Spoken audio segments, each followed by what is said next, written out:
Hi everyone and welcome back to the official channel of Law Prep Tutorial.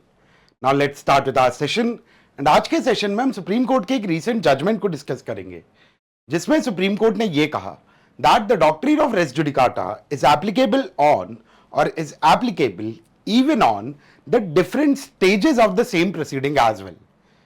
अब judgment at the first glance बड़ा complicated लग रहा होगा, topic complicated लग रहा होगा, इसलिए सबसे पहले हम समझते हैं कि यहां पर कॉन्सेप्ट्स इन्वॉल्व क्या क्या है हमारे पर्टिकुलर केस में. And the most important concept which is involve over here is the doctrine of res judicata. अब देखो, रेस जुडिकाटा की डॉक्ट्रिन को समझने के लिए ना हम एक सिंपल सा सिनारियो इमेजिन करते हैं.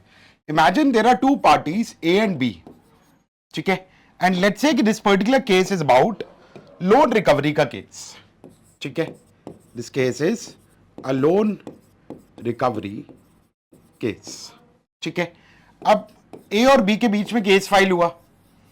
ए और बी के केस में यहां पर civil court of competent jurisdiction, civil court of competent jurisdiction, उस पर्टिकुलर कोर्ट ने पूरे केस को सुनने के बाद अपना फाइनल जजमेंट दिया.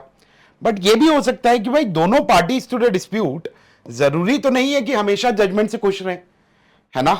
अब ऐसे केस में आप इमेजिन करो कि ए और बी के बीच में जब केस था and B turned out to be the judgment creditor in this particular scenario,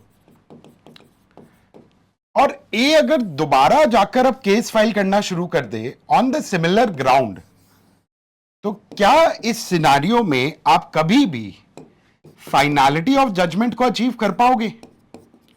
finality of judgement, क्या फाइनलिटी ऑफ जजमेंट कभी अचीव हो पाएगी? ऐसे तो कभी अचीव ही नहीं हो पाएगी. अगर सिमिलर पार्टी सेम डिस्प्यूट को, सेम कॉज ऑफ एक्शन को बार बार एक similar court of competent jurisdiction में अगर उस चीज को रेज करते रहेंगे, तो how will you reach the finality of a judgment? And that in itself will lead to a particular kind of chaos.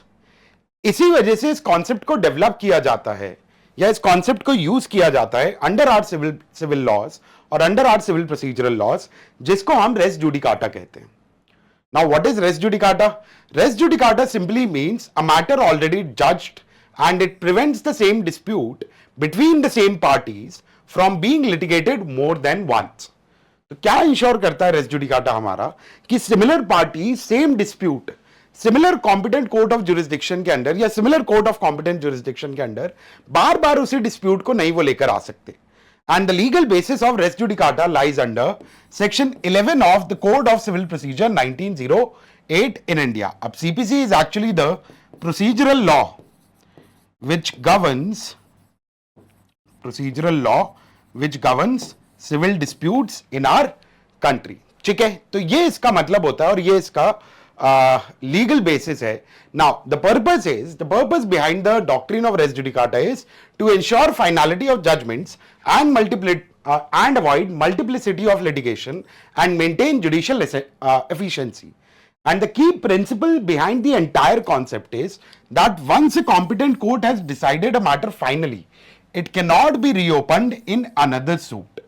But अगर डॉक्ट्रिन ऑफ रेस जुडिकाटा की एप्लीकेशन के लिए कोई सबसे ज्यादा आपसे एसेंशियल्स पूछे कि what are the essentials which are involved in order to apply the doctrine of res judicata, तो कुछ बेसिक चीजें जो प्रेजेंट होनी चाहिए वो ये कि सेम पार्टीज हैं. ठीक है, दैट इज सिमिलर पार्टीज.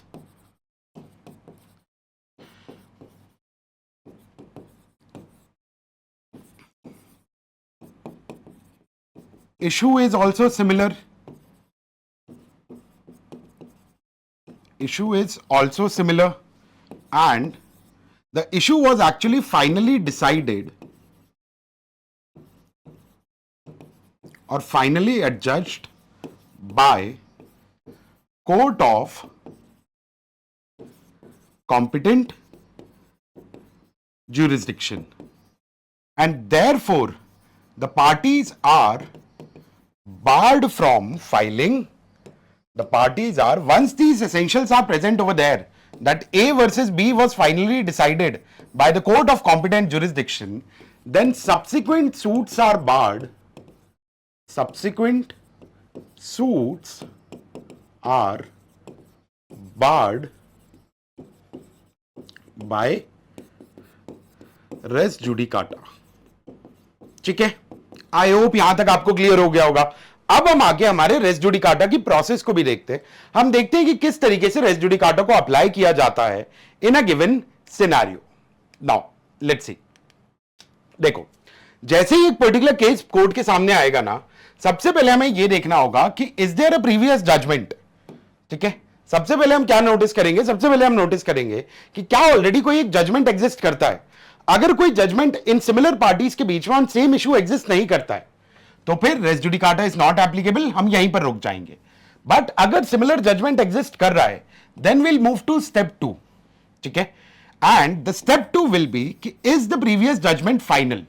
क्योंकि देखो, कोर्ट्स में कई बार इंटरलॉक्यूटरी, ठीक है, कोर्ट्स में कई बार इंटरलॉक्यूटरी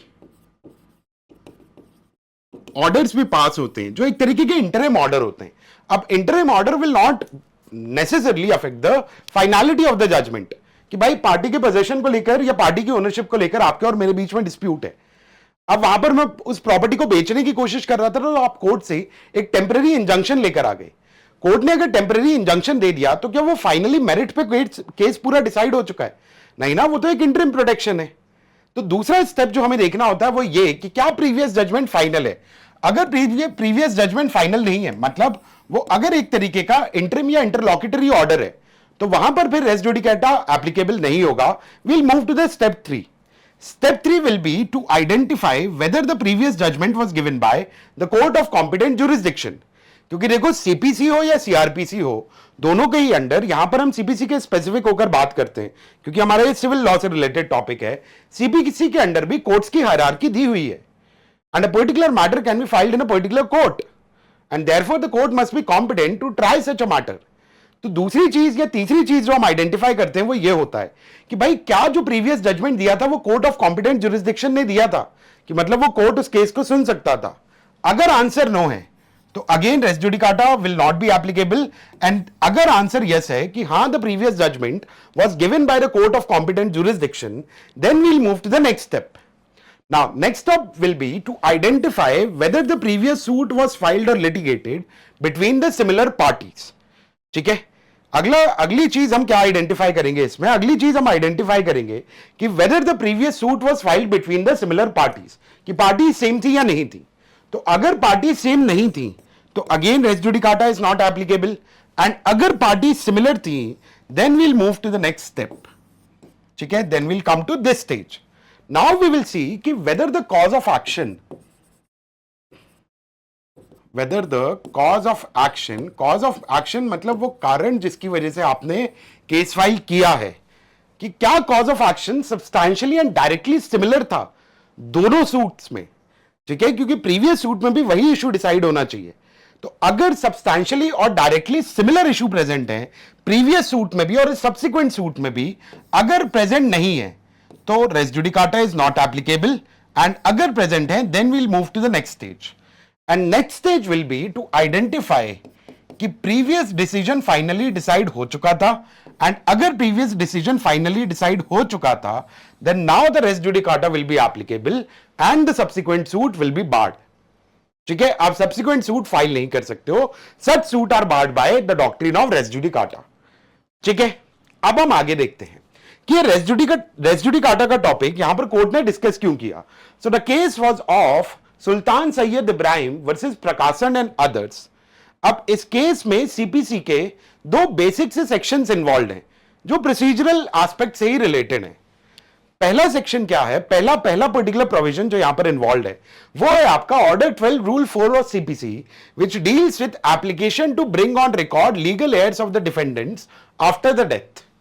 कि भाई केस डिफेंडेंट के अगेंस्ट फाइल होगा, बट डिफेंडेंट की अगर डेथ हो गई तो वो केस उसके रिप्रेजेंटेटिव्स के थ्रू फिर आगे गवर्न होता है ना। तो यू हैव टू इम्प्लीड, आपको एज अ पार्टी इम्प्लीड करना पड़ता है डिफेंडेंट के एयर्स को। उसकी एप्लीकेशन फाइल होती है under order 12 rule 4 of CPC, and on the other hand order 1 rule 10 of CPC says that और talks about application objecting impleadment of a legal heir. And on the other hand ये जो second order है आपका, order 1 rule 10, ये allow करता है एक party को कि वो ऑब्जेक्ट कर सकता है इंप्लीडमेंट ऑफ अ लीगल एयर का, कि मानो ए वर्सेस बी के बीच में डिस्प्यूट चल रहा था, बी की डेथ हो गई। अब बी की अगर सब्सिक्वेंटली डेथ हो गई है तो इसके लीगल एयर्स को इन्वॉल्व करना पड़ेगा कोर्ट में, और वो चीज किसके थ्रू होगी? वो चीज होगी आपके ऑर्डर 12 रूल 4 के through, right? That will be done by order 12 rule 4। On the other hand order 1 rule 10 allows the party to object this impediment as well। और हमारा इशू, हमारा आज का केस इसी पर्टिकुलर सिनेरियो से रिलेटेड था। हुआ क्या कि डिफेंडेंट की डेथ हो गई। अब जब डिफेंडेंट की डेथ हो गई तो भाई आपको उसके लीगल एयर्स को इंप्लीड करना था। कोर्ट में एप्लीकेशन फाइल हुई लीगल एयर्स को इंप्लीड करने के लिए। ऑपोजिट पार्टी ने वहां पर इंप्लीडमेंट को ऑब्जेक्ट नहीं किया, even when they had the chance to object such an impediment by using order 1 rule 10 of CPC, they did not object to the impediment of the legal heir to the suit। and court ने वहां पर फिर finally allow कर दिया impediment कि ठीक है भाई अब लीगल हेयर्स को इंक्लूड कर लीजिए। at a later stage, ठीक है, at a later stage now this particular person started objecting the impediment of the legal heirs in the issue। and इसी वजह से सुप्रीम कोर्ट ने फिर करंटली ये चीज होल्ड करी कि भाई once a particular thing has been decided at a particular stage of the proceeding, तो res judicata आपके different stages पे भी apply करेगा। The court actually observed that the principle of res judicata not only applies to different sets of proceedings but also to different stages of the same proceedings as well।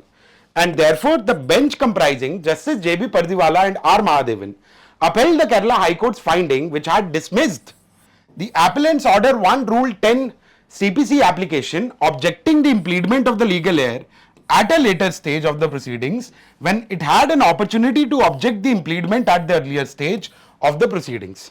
Court ने क्या कहा कि जब आपके पास एक earlier stage पे ये option available था that you could have objected to the impediment of the legal heir, but अब अगर उस पॉइंट ऑफ टाइम पे आपने ऑब्जेक्ट नहीं किया था एंड कोर्ट ने वहां पर फिर फाइनली होल्ड कर दिया है कि इंप्लीडमेंट अलाउड है, देन सब्सिक्वेंटली आप उस चीज को चैलेंज नहीं कर सकते।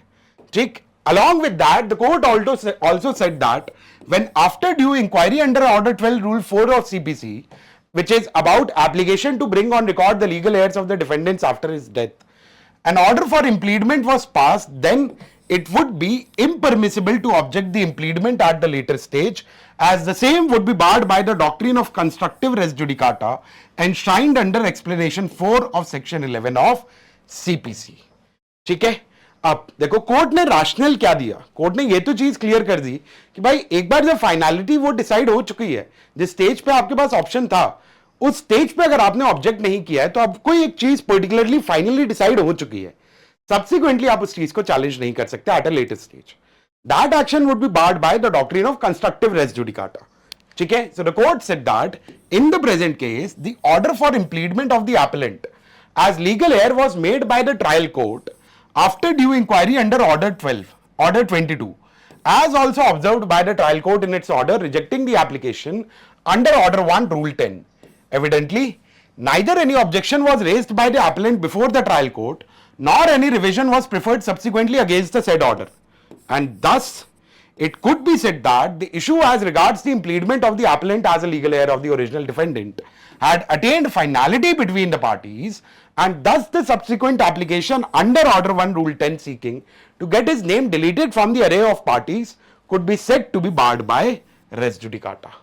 कोर्ट ने कहा कि जब एपेलेंट के पास ऑप्शन था, जैसे मान लो मुझे एज ए लीगल हेयर कहीं पे इंप्लीड कर दिया गया, उस स्टेज पे जब मेरे पास ऑप्शन था कि मैं अपने आप को ऑब्जेक्ट, अपने इंप्लीडमेंट को ऑब्जेक्ट करा सकता था, अब वहां पर अगर मैंने ऑब्जेक्ट नहीं किया है देन सब्सिक्वेंटली मैं वो चीज रेज नहीं कर सकता, क्योंकि डॉक्ट्रिन ऑफ रेस जुडिकाटा का application as per the Supreme Court in this case is not something which is restricted to different set of proceedings only, but it is applicable to the same set of or the same proceedings but to the different stages of the same proceedings as well।